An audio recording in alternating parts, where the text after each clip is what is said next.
diwajibkan baginya mandi. Atau misalnya mimpi basah. Mimpi basah juga diwajibkan baginya mandi. Ya. Baik, ini yang kedua, keluar mandi.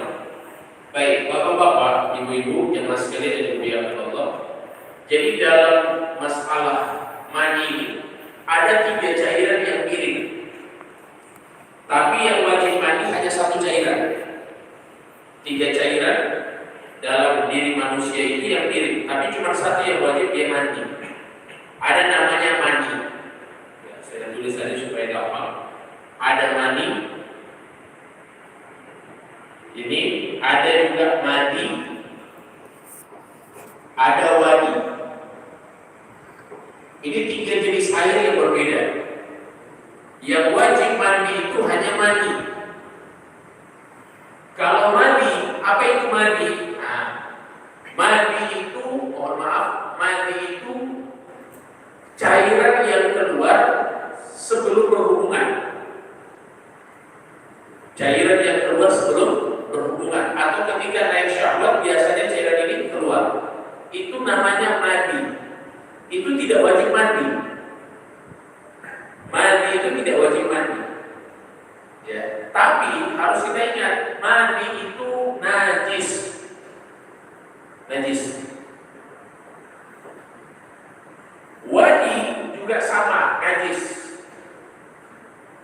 Mandi suci. Mandi suci. Kalau mandi tidak suci, ya kita orang semua sini semua tidak suci dari mandi semua kan? Mandi itu suci. Mandi suci. Yang najis itu mandi berlalu. Itu najis. Oke, cairan mandi mungkin mandi itu dia ya apa namanya?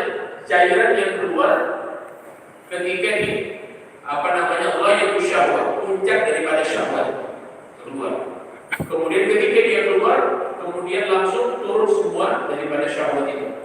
Kalau mandi itu pembukaan daripada syahwat. Namanya muqaddimatu syahwat.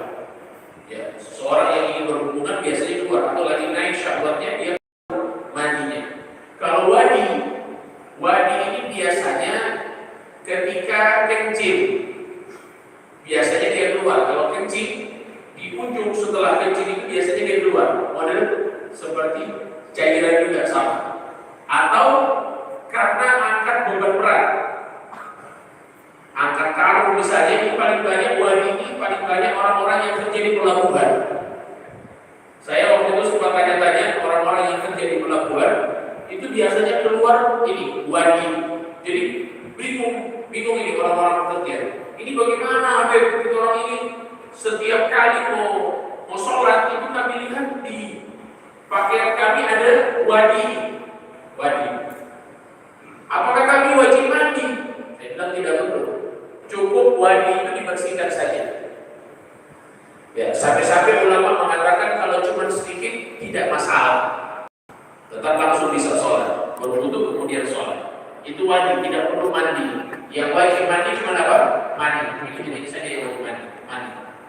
Ini tidak wajib, ini tidak wajib. Baik, itu yang kedua.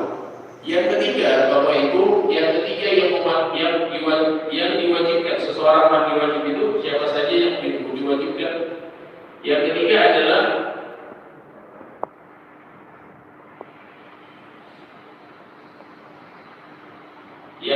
adalah haid. Haid ini darah yang keluar bagi wanita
Sayyidina Hasan wal Husain, dua orang putra Sayyidah Syabab di akhir jannah, dua pemuda nanti yang akan menjadi pemimpin surga. Itu Hasan dan Husain. Ketika dilahirkan maka tanpa keluar dari nifas sama sekali. Itu Sayyidah Fatimah tanpa keluar dari nifas. Baik, melahirkan. Kemudian yang keenam adalah mati atau meninggal.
Sekarang hadirin yang dimuliakan Allah, kita sudah belajar kemarin mungkin masalahnya. Jadi niat ini ketika air kena di tubuh, itu niat baru kita pasang dalam hati. Atau kita barangkan dari sejak mau ambil air kita sudah pasang niat.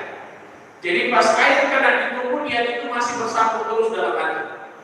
Saya ingin mau mandi wajib, niat mandi wajib, niat mandi wajib. Itu tetap harus jalan terus dalam hati. Jadi pas ambil air. Karena kita kemarin sudah bahas, mazhab Syafi'i itu kalau mau wudu, niat wudunya di mana? Di wajah. Ketika membasuh wajah, kita niat saya niat berwudu. Dalam hati tadi, yang Allah dibaca saya niat berwudu, hanya tak pacar-pacar dan diri-diri. Tidak usah lagi mengucapkan, cukup dalam hati. Begitu juga mandi sama.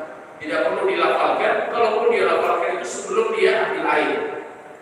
Nawaitu ghusla li raf'il hadatsil akbar an jami'il badan fardan lillahi ta'ala. Pakai bahasa Indonesia boleh. Bahasa Indonesia, bahasa Filipina, bahasa Sangan, bahasa Thailand boleh. Tidak harus pakai bahasa Arab. Tidak harus pakai bahasa Arab. Baik, ini dua ini hadirin niat atau rukun dari mandi wajib. Adapun sunnah-sunnahnya sebenarnya banyak sekali dari mandi wajib itu. Yang pertama sunnah ketika mandi wajib, usahakan kita menjaga adab ketika masuk toilet. Jadi masuk toilet itu ada adabnya. Pertama adabnya adalah menggunakan sendal. Menggunakan sendal itu sunnah. Jadi Islam ini ajarkan sampai sebelum itu bersih. Menggunakan sendal ketika masuk toilet. Yang kedua, adab masuk toilet baca doa. Sebelum masuk baca doa. Ini bukan dia harus berbarengan dengan masuknya kita ke toilet, tidak. Sebelum masuk toilet sudah baca doa. Bagaimana doa masuk toilet? Masya Allah. Saya pernah tanya waktu itu, bagaimana masuk toilet? Allahumma la tasuddi wa bika abad. Bukan puasa itu udah masuk toilet. Ada waktu itu saya ingin mengatakan di satu tempat, doa keluar toilet dijawab Allahumma barik lana fi ma razaqtana wa qina adzabannar. Doa makan. Jadi doa masuk toilet, bismillah, Allahumma inni a'udzu bika minal khubuthi wal khaba'ith. Keluar dari toilet, ghufranaka alhamdulillah alladzi adhaba 'anni al-adha wa 'afani. Itu doa keluar toilet. Ini harus hafal sebenarnya. Baik orang masuk toilet ini itu diwati-wati jatuh di toilet. Hati-hati. Orang kalau sudah jatuh di toilet pasti semua penyakit datang sama dia. Dan itu ditulis di dalam kitab-kitab para ulama. Karena toilet itu tempatnya jin. Orang kalau sudah jatuh di toilet, masya Allah, selesai sudah. Gitu ya, jantungnya kena, pokoknya semua penyakit. Orang kalau sudah jatuh pasti ada, bulan udah meninggal. Apa sebabnya dia meninggal? Waktu itu jatuh di kamar mandi. Ke kamar mandi ini memang ekstrim sekali. Jadi kita cari masalah. Jadi di kamar mandi itu harus jaga adab, jangan main-main. Baca doa ketika masuk, keluar juga harus baca doa. Supaya kita dijaga sama Allah Subhanahu wa Ta'ala. Baik. Kemudian setelah itu hadirin, masuk toilet itu sebenarnya dianjurkan juga, dianjurkan pakai penutup kepala. Penutup kepala, kopiah kan, handuk kan, apa saja. Pakai penutup kepala. Kalau misalnya penutup kepalanya kita lupa, cukup kita pakai tangan kiri. Terus masuk.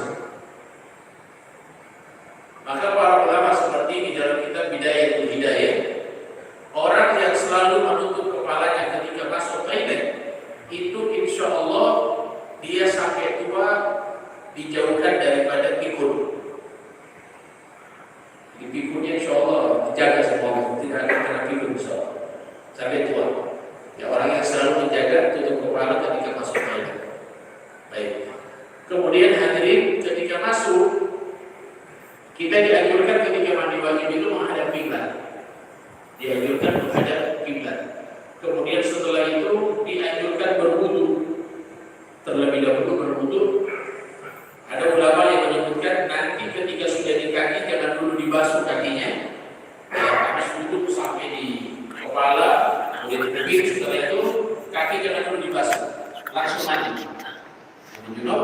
Setelah selesai baru kakinya dibasuh. Cuma ingat, tidak boleh mendatangkan semua yang membatalkan wudhu ketika sementara.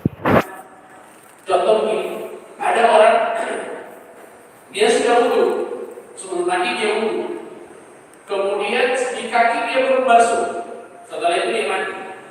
Ketika di pertengahan mandi junub, dia pegang kemaluan, dia sentuh kemaluannya. Ya, kita sudah bahas kemarin menyentuh kemaluan dengan telapak tangan membatalkan wudhu. Dia sentuh kemaluannya dengan telapak tangan, batal wudhunya, maka dia harus wudhu kembali. Jadi jangan ada orang berpikir yang penting sudah wudhu baru mandi, tidak apa-apa pegang kemaluan, semuanya tidak batal. Di situ kenapa sebelum kita mandi dianjurkan untuk membersihkan kemaluan dulu. Sebelum wudhu itu dibersihkan dulu kemaluan, supaya ketika mandi tidak perlu lagi kita membersihkan kemaluan dengan sabun. Kenapa? Karena sudah kita basuh sebelum kita mandi. Itu lebih bagus. Nah, supaya kita bisa menjaga sunnah-sunnah Nabi besar Muhammad ketika dalam mandi. Nanti kalau seandainya wudhunya tidak batal, maka tidak perlu lagi dia berwudhu setelah dia mandi baju. Langsung dia sholat, tidak ada masalah. Wudhunya tidak batal dari sholat. Allah alam itu kurang lebih daripada mandi wajib, dan dianjurkan mandi itu berdiri. Dianjurkan mandi wajib itu berdiri, bukan duduk. Di situ paling bagus itu kalau pakai shower. Kalau tidak ada shower sudah tidak apa-apa. Pakai ember boleh, tidak ada masalah. Yang penting juga itu yang saya sampaikan kemarin, jangan sampai hanya menjadi mustahil. Baik, itu beberapa hal mungkin yang berkaitan dengan mandi junub. Mungkin ada pertanyaan. Saya takut waktunya kelebihan. Si ada menjawab supaya lebih lama. Sampai pertanyaan saya terkait dengan mati atau wadi. Terkait dengan mati itu najis, wadi juga najis. Kalau misalnya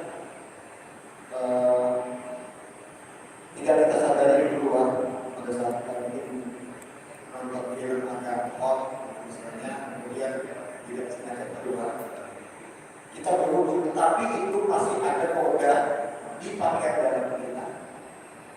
Apakah setelah kita misalnya membersihkan diri kemudian kita berwudu harus mengganti pakaian dalam atau bagaimana? Baik. Ada lagi?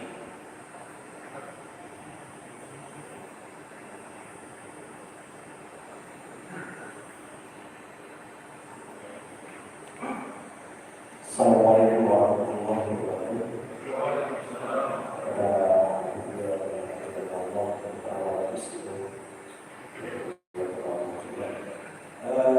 Pertanyaan terkait dengan masalah mandi, termasuk juga dengan darah haid. Ketika kita dalam kondisi tidak suci karena keluarga mandi, termasuk juga pada wanita yang mengalami haid, ini ada sebagian ulama yang masuk jadi perdebatan ketika memasuki majelis ilmu yang dilaksanakan di dalam rumah, di dalam tempat ibadah seperti masjid.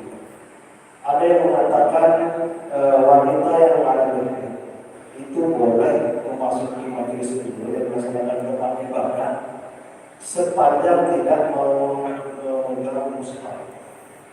Yang kedua, apakah juga diperbolehkan kuda seperti wanita, laki-laki yang mengalami kondisi putur atau mandi keluar, tapi masih belum sempat dilaksanakan mandi junub, itu memasuki tempat ibadah juga. Oke, terima kasih.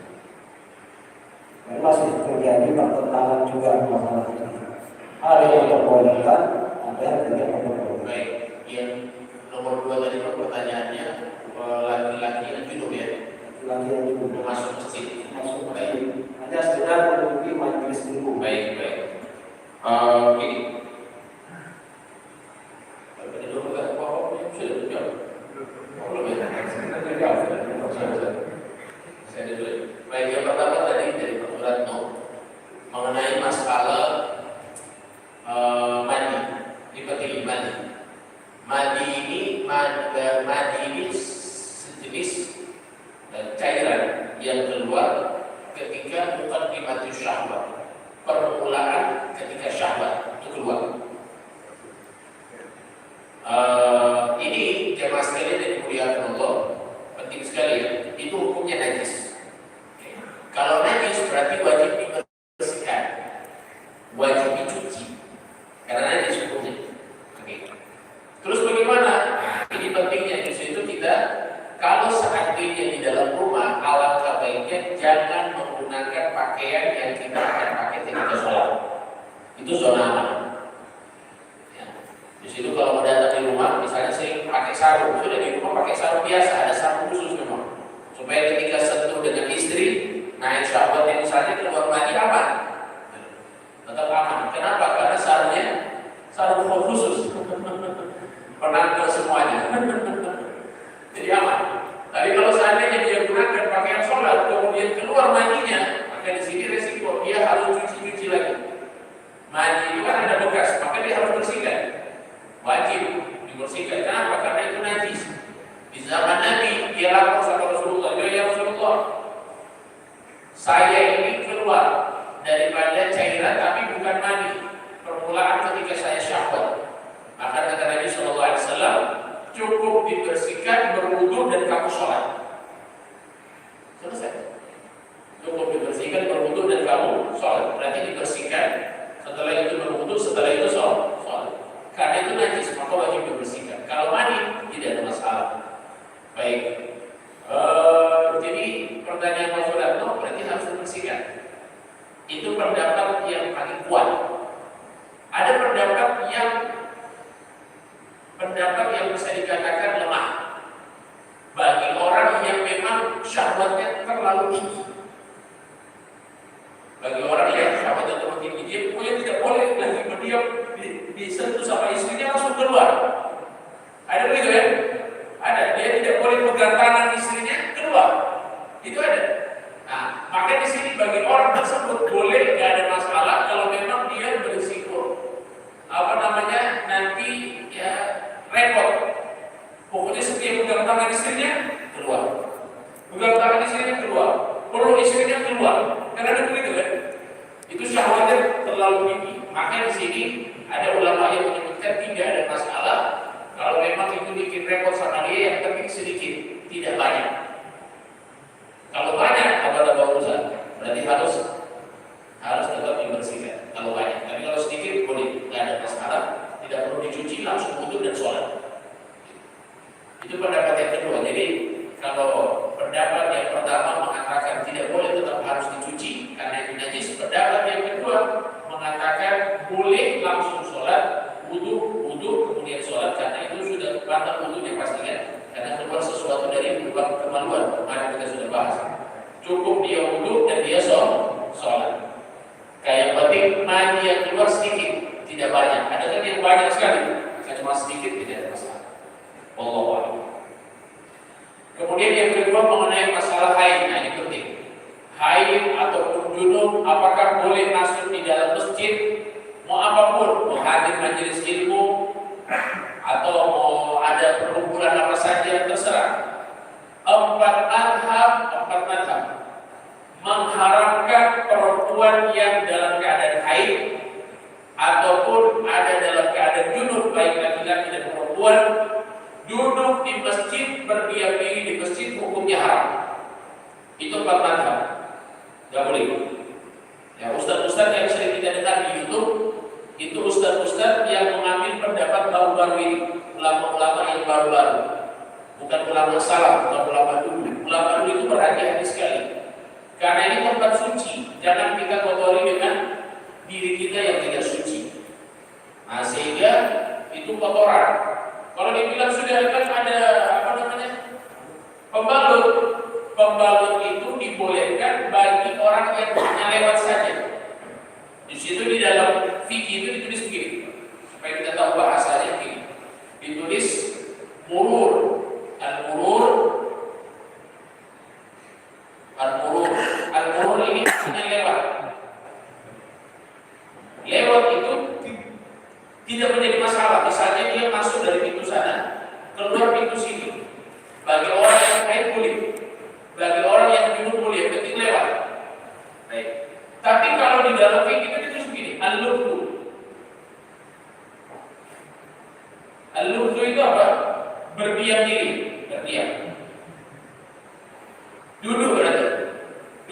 masjid, mendengarkan kajian atau perkumpulan apa saja, maka di sini hukumnya haram, tak boleh. Di situ dikatakan yajuzul qurur, dibolehkan lewat, wala yajuzul lubsu, dan tidak dibolehkan untuk berdiam diri. Walaupun ada pembalut. Kalau lewat tanpa ada pembalut, maka diharamkan juga. Lewat tanpa ada pembalut diharamkan. Lewat ini boleh, yang penting ada pembalut. Berdiam diri walaupun ada pembalut tetap haram. Tempat makan nggak boleh. Ini lebih berhati-hati. Di situ kita kadang-kadang sudah mengambil pendapat yang ini saja menghadiri, kan kita bisa pakai apa namanya teras masjid boleh, pakai kursi duduk di situ dengarkan kajian di luar bisa. Jadi tidak ada alasan harus masuk di dalam masjid. Alasannya kurang kuat. Jadi seperti itu Pak, kurang lebih. Jadi pendapat yang baru-baru memang mengatakan boleh. Alasannya apa? Ada pembalut. Tapi mereka lupa ulama dulu itu lebih berhati-hati dan hatinya lebih bersih. Ketika menentukan hukum itu hatinya bersih. Kalau ulama sekarang ini sembarangan sekali kadang-kadang. Pokoknya langsung berfatwa ini dan itu.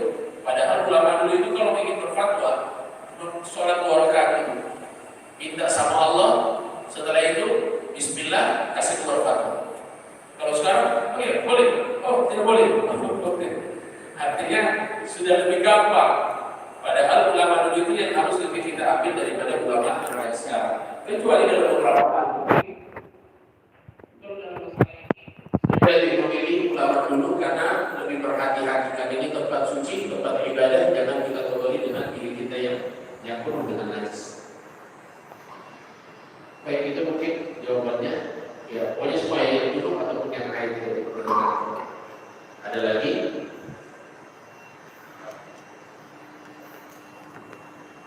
Sesuai yang dari tadi dari pertanyaan ini saya tahu sekali dari awal. Assalamualaikum warahmatullahi wabarakatuh. Salam. Terima kasih atas kami ada terkait dengan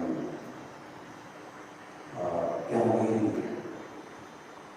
Mungkin saya membaca karena di dalam setiap tugas kita untuk sholat sebenarnya ada baca ayat-ayat, ada doa ayat di surah sebenarnya. Bagaimana saya dulu kecil sendiri diajarkan tentang tajwid kalau masalah panjang pendek ini seperti apa itu.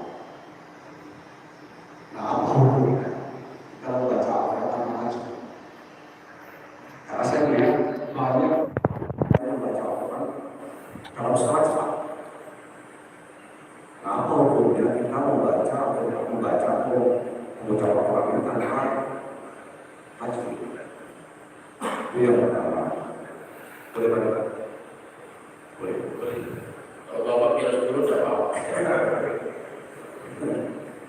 Tapi ini selain itu, yang kedua kan, ini masalah sholat seperti itu. Mungkin selama ini kita sering menentang siap. Ada yang dikeraskan, ada yang dikecilkan. Ini maksudnya apa? Jelas. Assalamualaikum warahmatullahi wabarakatuh. Baik, ada lagi? Baik, ini disampaikan pada saat mandi junub disarankan untuk berwudu.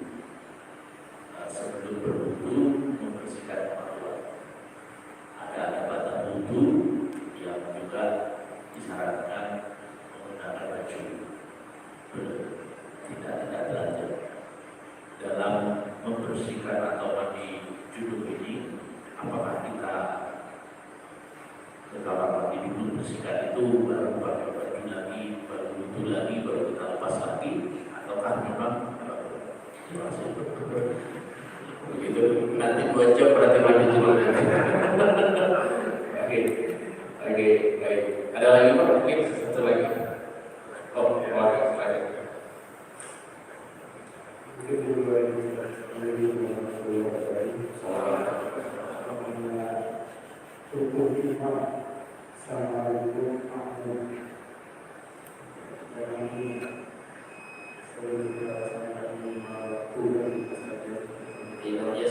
Syarat-syaratnya harus sama. Baik.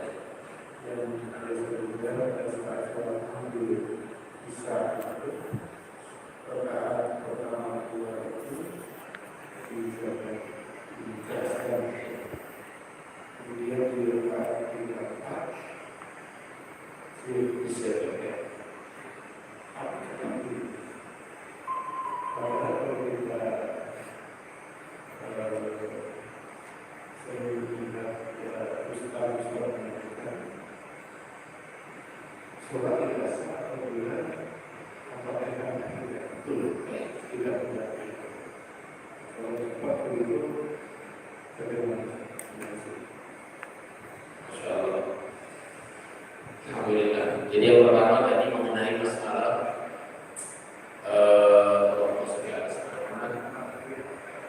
baca Quran tanpa tajwid. Boleh tidak baca Quran tanpa tajwid?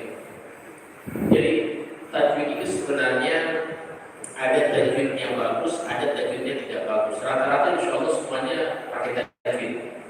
Orang kalau sudah bisa baca Quran, otomatis dia sudah pakai tajwid. Cuma tajwidnya ini ada yang 10%, ada yang 20%, ada yang 100% gitu. Jadi kalau seandainya kita apakah diwajibkan belajar? Ya diwajibkan belajar tajwid pasti. Artinya belajar baca Quran pasti. Gurunya juga mengajarkan tajwidnya. Tajwid itu kan makharijul huruf, itu kan tajwid juga. Huruf H bagaimana, huruf Kha bagaimana, gitu. Itu kan tajwid juga. Tidak mungkin diajarkan baca Quran kemudian tidak pakai tajwid. Hanya saja mungkin tajwidnya masih kurang dan lain-lain. Kadang-kadang misalnya yang bukan qol-qolan dibaca qol-qolan. Saya pernah dengar di satu masjid, jadi imam ada satu orang, saya di belakang. Fasih dia Bismillahirrahmanirrahim. Rohnya memang kental. Tapi pas sudah alhamdulillah, alhamdulillahirrahmanirrahim. Alhamdulillah. Jadi saya bilang sejak kapan ini huruf lam itu sudah jadi qol-qolan? Qol-qolan ini kan kita tahu banyak ba, jim, dal, to, ko. Cuma 5. Baju di toko. Kalau dipakai baju di toko itu qol-qolan sudah.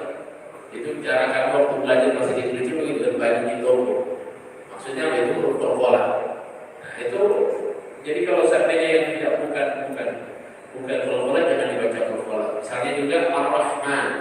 Ra itu bukan ro, Ar-Rahmanir-Rahim. Ya. Tajwid yang mana Ar-Rahmanir-Rahim. Jadi rohnya tipis, tidak tebal. Ar-Rahman yang saya pernah di satu masjid, Bismillahirrahmanirrahim. Kita langsung lebih bertandingnya lagi. Itu tajwidnya dia dapat cuma kurang. Jadi seperti itu Pak. Apakah dimungkinkan ya?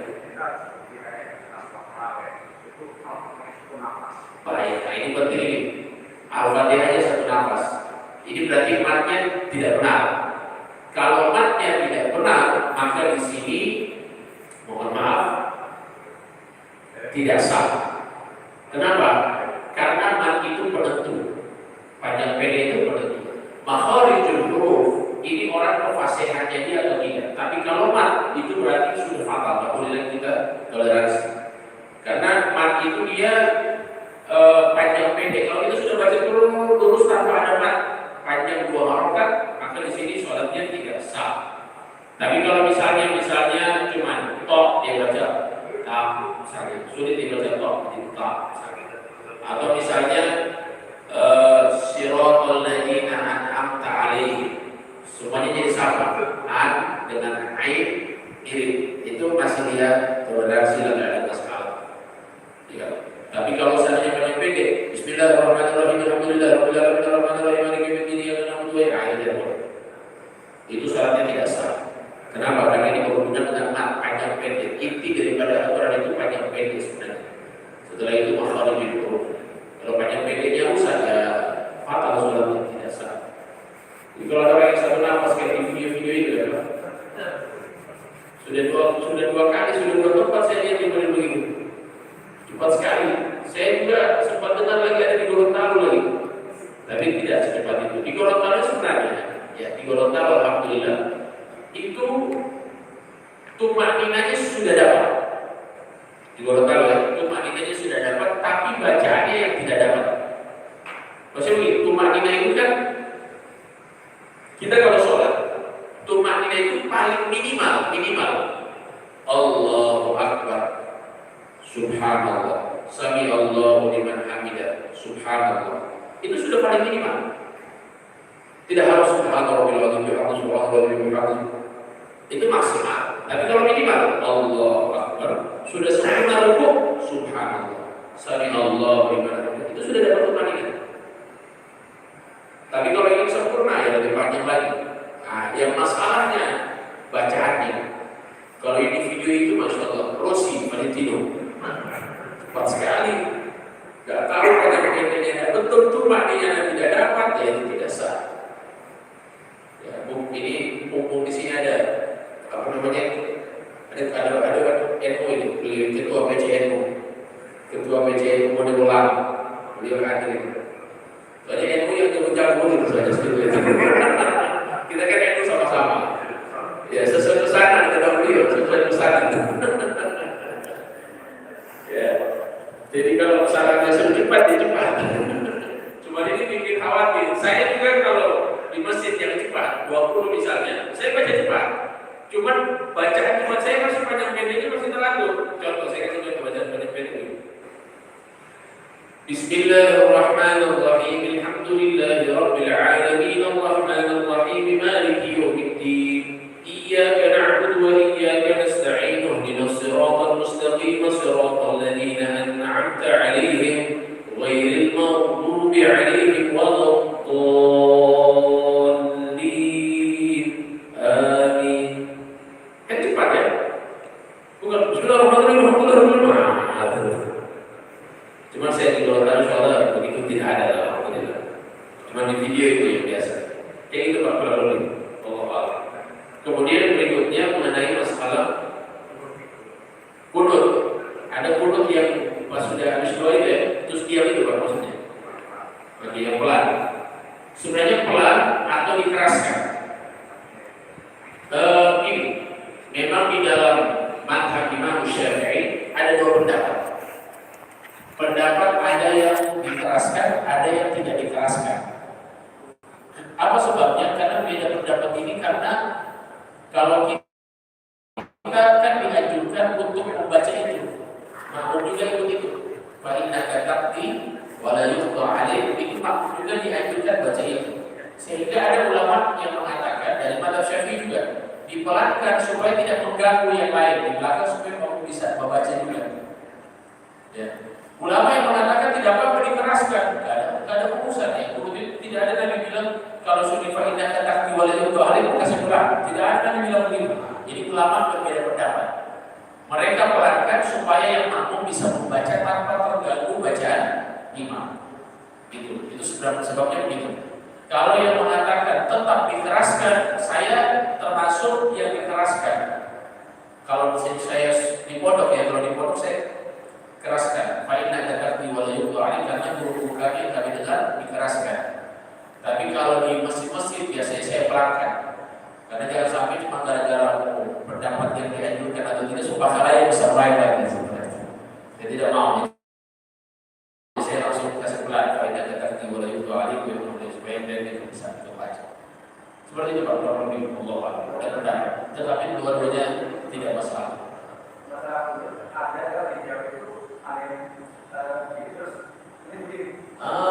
Ya.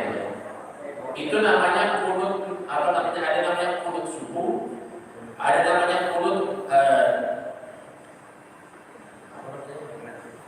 nazilah. Itu kunut nazilah dikarenakan ada musibah.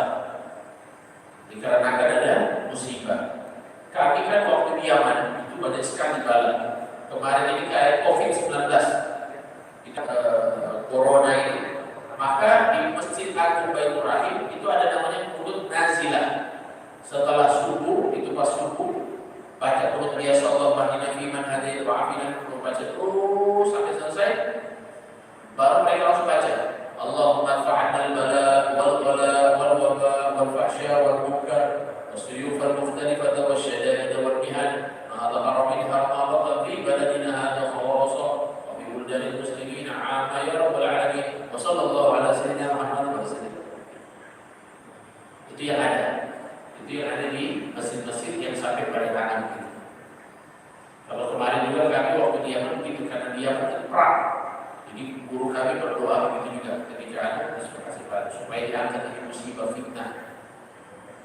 Begitu juga orang-orang yang ada di apa namanya di sekitar Palestina. Sekarang kan Palestina lagi dapat penjajahan juga dari Israel, maka orang Palestina juga berdoa begitu supaya diangkat musibah, diangkat daripada cobaan dari Allah. Kemudian yang berikutnya tadi mengenai masalah ada begini, masalah adat itu sebenarnya ketika kita memang dianjurkan pakai penutup, kemaluan itu ditutup, dianjurkan, adatnya begitu. Apakah dalam wudhu juga kita disunahkan? Bukan ya, dianjurkan seperti itu, iya, dianjurkan seperti itu. Tapi kalau misalnya bikin repot, tidak usah. Itu repot itu nanti. Ya, jadi lebih baik kalau saya itu punya pakaian khusus celana pendek untuk mandi, yang memang saya kasih basah. Memang basah tapi mau pakai untuk di kamar mandi itu ada sih. Ini kan memang tetap mau kasih basah juga mau mandi, nah, supaya tetap menutup celana pendek aja, celana pendek. Itu adatnya saja. Tapi kalau misalnya repot, ribet, itu sudah tidak apa-apa, bukan wajib, hanya dianjurkan. Seperti itu, Allah Allah. Kemudian berikutnya mengenai masalah apa ya? Masalah oke, imam itu sebenarnya itu yang tadi saya sampaikan, imam tidak boleh baca terlalu cepat, panjang pendeknya harus diperhatikan. Kalau tidak diperhatikan, maka di sini ya kalau imamnya batal, otomatis makmumnya ikut batal. Kalau imamnya batal, otomatis makmumnya ikut batal. Yang ya kalau imamnya batal misalnya, dia kentut. Justru itu kalau misalnya imam kentut atau dia tidak baca Al-Fatihah atau Al-Fatihahnya rusak dan tidak diberitahu kepada makmum, ya imamnya berdosa. Tapi kalau makmum tahu, maka di sini makmumnya batal sholatnya. Contoh gini, ada imam kentut, ya kita oke lah, jangan Al-Fatihah, kentut saja, kentut. Kita yang di belakang dengar dan sampai cium, oh ini kentut tadi. Tapi dia tetap melanjutkan sholat karena malu mau keluar dari sholat. Maka di sini makmum yang mencium itu, kalau dia tidak memisahkan diri dari imam, maka sholatnya tidak sah, batal. Justru kita misalnya kalau melihat ada imam yang sudah batal, contoh melihat di kakinya imam ada kain cicak, kita lihat kain cicak, maka kita langsung si makmum yang melihat itu langsung memisahkan diri dari imam. Maksudnya memisahkan dari imam itu apa? Sholat munfarid atau niat mufaraqah, niat berpisah dari imam. Saya berpisah dari imam. Cukup dalam hati. Jangan bilang saya berpisah dari imam. Tidak perlu lagi ucapkan. Ya, cukup dalam hati, lintasan hati. Adapun bacaan, sebagaimana pertanyaan Pak Wakil tadi, kalau dia misalnya bacaan Al-Fatihahnya rusak, kita mungkin bacanya pelan, Bismillahirrahmanirrahim. Alhamdulillah. Kita baru iya karena nasta'in. Pak imam sudah ruku kan? Tidak ada masalah. Walaupun imamnya cepat bacanya, yang penting dia masih menjaga panjang pendeknya, tetap sah. Misalnya kita dengar imamnya ketika dibaca jahar, bacanya bagus, maka kita juga harus berprasangka bacaan ketika dia pelankan bagus juga. Soalnya kita tetap sah, tidak ada masalah. Kalaupun dia misalnya bacanya tidak sesuai dengan panjang pendek, urusan dia sama Allah. Dia yang batal, kita tetap sah, tidak ada masalah. Karena kita tidak tahu kalau bacanya tidak memperhatikan panjang pendek kalau sudah disirkan ketika dipelangkan. Tidak mengorang makmum sholat. Makmum ini kan kasihan dia, cuma mengikat diri dengan imam. Ya kalau imam, ya bedanya lagi kalau imamnya langsung bilang, tadi saya sholat isya, saya punya bacaan panjang pendek tahammul, kacau. Tapi dikasih tahu sama makmum, dan saya punya bacaan Al-Fatihah itu tidak sah, maka sholat isya saya tadi tidak sah. Secara otomatis semua makmum itu tidak sah semua. Tidak sah semua. karena makmum mengikatkan diri mereka dengan imam. Sama dengan orang lagi khutbah Jumat, habis khutbah Jumat dia jadi imam sholat Jumat. Habis imam sudah selesai dikasih sedekah, kasih hadiah kan dari masjid, diambil sama ini yang khutbah. Dia sudah khutbah Jumat, tambah lagi jadi imam, dikasih amplop. Alhamdulillah. Orang sudah pulang, dia keluar dari masjid ke motor, dia buka amplopnya, 100.000 rupiah. Sakit hati dia, 100.000 dia sudah khutbah, tapi cuma dikasih 100.000. Langsung dia kembali ke masjid lagi, dia nyalakan mic, dia umumkan di mic ketua masjid, saya tadi khutbah Jumat belum mandi junub.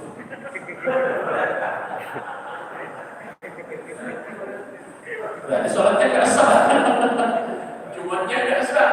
Langsung satu kampung teriak, langsung jadi motor dia lagi. Aman. Sakit hati soalnya habis khutbah sudah imam panjang-panjang suaranya bagus, dikasih 100.000. Jauh lagi rumahnya. Bisa dari satu orang. Tidak tahu betul atau tidak, Allah a'lam. Kalau kondisinya seperti itu, ya, maka satu masjid sholatnya tidak sah. Terlepas itu betul atau tidak, karena dia punya pengakuan seperti itu. Kan kita tidak tahu, kecuali kita kasih pengakuan betul atau tidak kamu seperti itu. Kalau dia bilang betul, selesai, batal semua sholatnya. Tidak ada yang sah Jumatnya, wajib diganti dengan sholat suruh. Seperti itu. Nanti insya Allah akan masuk bab sholat nanti insya Allah. Kita masuk bab sholat bisa membahas tentang yang berkaitan dengan sholat. Ini pekan depan ada lagi tidak? Saya ada. Saya satu kali lagi dulu. Insya Allah membaca. Jadi nanti insya Allah sedikit saya tambahkan. Ini ada lagi pertanyaan. Sudah bisa lihat? Masih ada satu. Terakhir.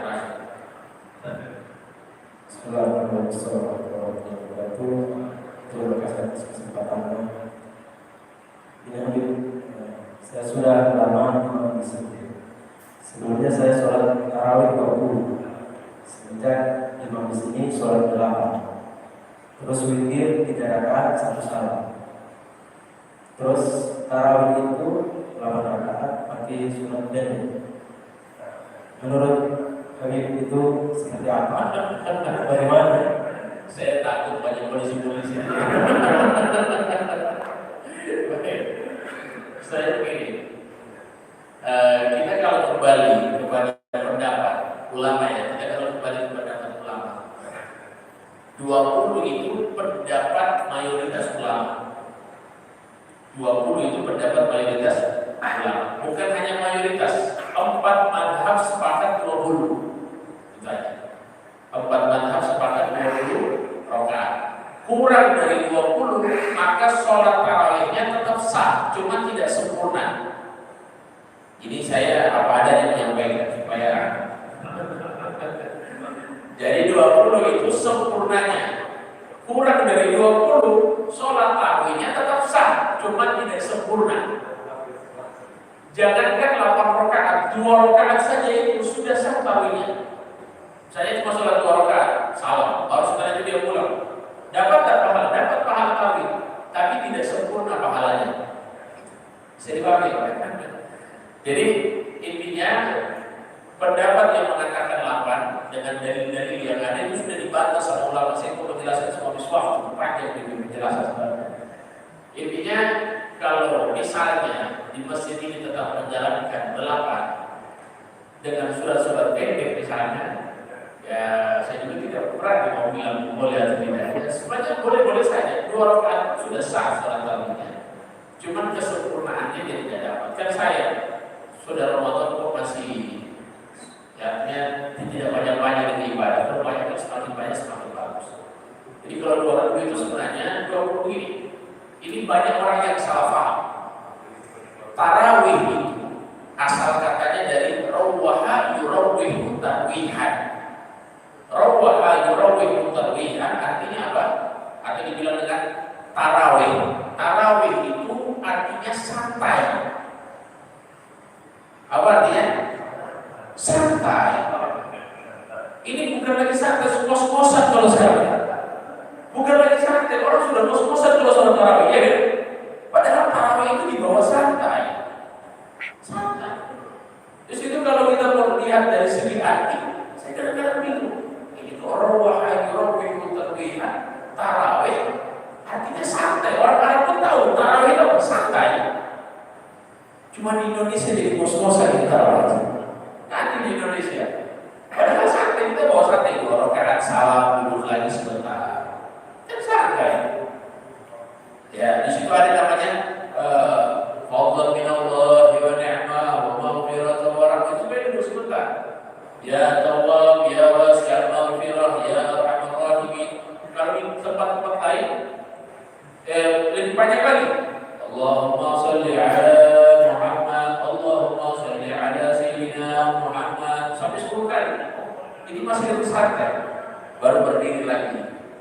Kan di bawah santai itu paling enak sholat tarawih. Orang masya Allah, bagaimana tanya Rasul, saya ini ada sholat tarawih, bukan santai, malah kos-kosan. Ya kan? Jadi keluar daripada makna tarawih yang sesungguhnya. Maka kalau saya saran, kalaupun misalnya mau bikin lapar silahkan, tidak ada masalah. Kalaupun ingin rubah tarawihnya 20, maka bikin santai. Kan bapak-bapak juga ada kesibukan, kan malam itu tidak ada kesibukan malam. Cuma mungkin capek barangkali di kantor, barangkali itu mungkin bikin sulit untuk bikin 20, ya sudah lah, gak apa-apa. Cuma kalau minta saran saya 20 lah. Artinya kalaupun kita lapar, ya sudah lah, kasih banyak sedikit sholatnya. Kalau beda juga kan saya juga, artinya qiyamnya itu kita tidak dapat ya, pahala yang sempurna kan saya. Kalaupun memang mengambil pendapat yang 8, kalaupun juga 8, 2-2 dikit. 2-2 baru 3 terakhir. Oke, witir itu paling bagus 2 kali salam. 3 rakaat sekaligus itu dibantah oleh sebagian besar ulama. Paling bagus itu 2 kali salam. Jangan pikir 3 kali 3 rakaat 1 kali salam. Karena dia mirip dengan maghrib. Maghrib itu kan 3 rakaat sekaligus tanpa salamnya cuma 1 kali maghrib itu.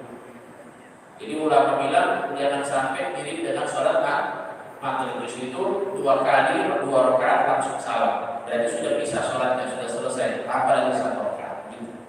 Kalau bikin 3 sekaligus mirip dengan maghrib. Jadi kalau saya saran, insya disetujui juga. Kalaupun lapar, tidak ada masalah. Tidak mungkin saya mau paksa jadi 20 ya.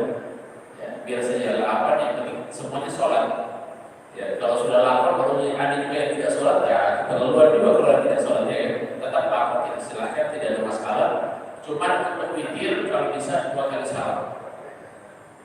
Insyaallah boleh ini. Nyambung yang tadi kan? Ya. Nyambung. Kalau misalnya kita 20 yang 8 sama-sama di sini misalnya. Kemudian kita lanjutkan terawih di rumah, melanjutkan sampai dengan 20. Kemudian yang kedua terkait dengan zikir tadi yang 2 kali salam, ini juga ada beberapa kali kemudian di rumah atau satu rumah misalnya cicilan zikir. Zikir itu kan gampang. Tapi akhirnya dua ini kan kenal. Apa niatnya? Apa niatnya? Oke, gini ya. Jadi untuk sholat tarawih, misalnya kita sudah di masjid, sholat 8, habis sholat 8 terus pulang. Di rumah kita sholat lanjut sampai 20, boleh atau tidak? Boleh. Cuman sayang kalau kita sholat tarawih itu sendiri, pahalanya kita tidak dapat berjamaah, kan sayang. Kalau bisa, misalnya yang di masjid mau pengen 8, nanti lagi di masjid, tidak perlu lagi di rumah, cari ya ustaz-ustaz yang mau bikin sampai 20. Saya begitu, ada masjid, alhamdulillah sekarang di Gorontalo, karena kita kan di Indonesia ini kan ada 2 ormas besar, ada Muhammadiyah, ada NU. Jadi kadang-kadang mereka minta bagaimana supaya masjid ini supaya ada 2, ada NU, ada Muhammadiyahnya. Maka dibikin 8 dulu. Habis 8 terus mikir, yang 20 mundur dulu. Ya, sebenarnya paling bagus yang mulai 20 tetap ikut berjamaah dengan imam, boleh, tidak ada masalah. Walaupun imamnya niat witir, kita niat tarawih, tidak ada masalah. Kita niat tarawih, misalnya imamnya niat witir ya, kita di belakang niat tarawih. Saya misalnya sholat di masjid yang sholatnya 8. Ketika sudah mau witir, saya ikut sholat dengan mereka, padahal saya 20, saya sholatnya 20. Ketika imamnya niat witir, saya niat tarawih, tidak ada masalah. Saya niat tarawih. Yang penting jumlah rakaatnya sama atau tidak lebih kurang daripada imam. Kalau kurang nggak boleh, kurang dari imam. Kemudian di rakaat kedua itu kan cuma 1 rakaat ya. Habis salam baru berdiri lagi tambah 1 rakaat. Ketika tambah 1 rakaat saya juga tetap niat tarawih. Si imam niat witir, nggak ada masalah. Ketika imam tahiyat akhir salam, saya berdiri ke rakaat kedua tambah 1 rakaat karena saya tarawih 2 rakaat. Nggak ada masalah. Itu posisi keadaan ketika kita jadi imam. Cuman kalau misalnya takut bingung, ketika imam sholat witir di sholat 8, kita mundur. Nanti sudah selesai witir baru kita lanjut sholat 20. Seperti itu. Itu yang paling bagus. Ya itu mungkin pertanyaannya. Jadi lebih bagus sholat di masjid, cari kawan supaya bisa berjamaah. Kalau sendiri saya Ramadan baru sholat tarawihnya sendiri. Kemudian berikutnya, ini saya tanpa menyalahkan yang 8, yang kan kita pendapat. Yang 8 menurut yang 20, menurut yang 20 ya. 8 yang menurut orang-orang yang 20, ulama 20, 8 itu tidak sempurna. Tapi menurut ulama yang 8 itu sudah sempurna. Itu saja, gampangnya begitu. Gampangnya begitu. Supaya yang 8 dan 20 jangan sampai pasal lain lagi cuma pada 8 20. Akhirnya yang ketawa sama kita yang tidak sholat di luar dari 8 dan 20. Kemudian terakhir tadi apa? Oke, bagaimana cara niat witir? 3 baru 1, 2 baru 1 ya? Insya Allah di masjid apakah sudah membuat 21? 3. Malam ini insya Allah sudah membuat 21 saja insya Allah. Saya mau kasih niatnya. Dan mungkin bingung ini ada. Niatnya begini. Niat sholat di 2 rakaat pertama. Di 2 rakaat pertama kita niat usolli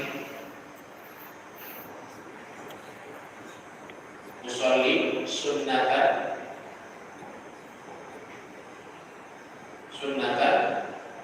minal witri.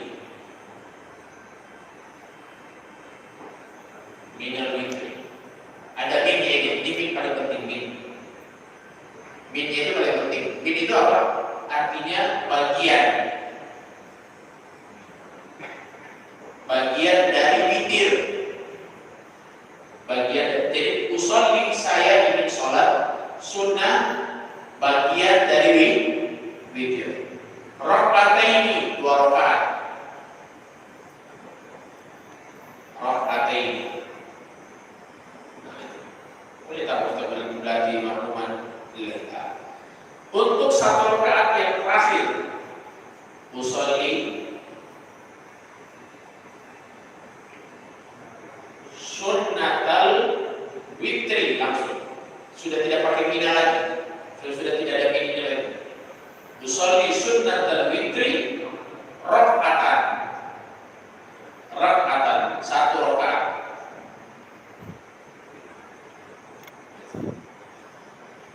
Jadi usolli sunnatan minal witri rakaataini. Selesai. Kalau yang 1 rakaat terakhir usolli sunnatal witri rakaatan. Jadi insya Allah malam ini di Masjid Al-Zikra Polda sholat witirnya 2 kali salam. Sesuai arahan itu enggak? Sebaiknya lebih ke 3. Kenapa?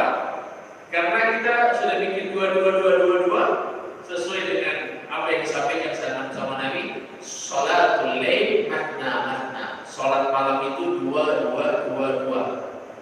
Tidak ada sholat malam itu langsung 3 atau apa 1 kali, tidak ada. Sholat malam itu berapa? 2 matna. Tidak ada. Oke. Baik, Allah. Sudah insya Allah benar-benar bermanfaat. Kalau pertanyaan mungkin saya ingatkan Bapak Ibu untuk soal itikaf. Saya sarankan, mohon maaf, untuk itikaf usahakan Bapak Ibu atau Bapak-bapak ya punya itikaf di masjid. Itikaf itu tidak harus satu malam full, tidak harus. Pokoknya kalau bisa setiap masuk masjid begini kita niat itikaf. Saya niat itikaf di dalam masjid ini. Baik, kalau malam hari bagaimana? Kan lebih dianjurkan malam hari ya. Kalau di malam hari dari masuk waktu maghrib kita sudah niat itikaf. Pulang ke rumah makan, mau sholat isya sampai di masjid niat itikaf. Sampai setelah sholat tarawih pulang ke rumah. Apa? Paling minimal kita menghidupkan ibadah di masjid, sholat isya berjamaah, sholat subuh berjamaah. Itu minimal. Kalau mudah-mudahan manfaat, tapi kalau bisa lagi, bisa satu malam di masjid itu lebih luar biasa. Mendapatkan pahala sebagaimana Rasulullah SAW i'tikaf di dalam masjid. Kata Nabi, para siapa yang i'tikaf 10 hari terakhir di dalam masjidnya Allah, maka seperti beriktikaf bersama kata Nabi. Seperti beriktikaf dengan Nabi Muhammad SAW 10 hari terakhir, tinggal beberapa hari lagi. Ini sudah hari 18, jadi tinggal 2 hari. Kita akan masuk 10 hari pertama dan 10 hari terakhir. Mudah-mudahan manfaat. Allahumma inna nas'aluka ilman nafi'an wa 'amalan mutaqabbalan wa rizqan halalan thayyiban wa na'udzu bika min 'ilmin la yanfa'u wa min nafsin la tashba'u wa qalbin la yakhsha wa la yastajabu laha. Allahumma ya khaliqal furqan wa munzilal qur'an bil hikmati wal bayan barik Allahumma lana fi syahri ramadan barik Allahumma lana fi syahri ramadan barik Allahumma lana fi syahri ramadan wa 'inna 'ala siyam wa qiyam wa tilawatul qur'an ya rabbal alamin. Wassallallahu ala sayyidina Muhammadin wa ala alihi washabihi wasallam. Alhamdulillahi rabbil alamin. Terima kasih banyak kepada aku atas kekurangan. Subhanallah walhamdulillah. Syukurlah Mana pas simpan ini? Pas simpan. Simpan sendiri. Jangan ikat dong. Simpan sorot. Itu.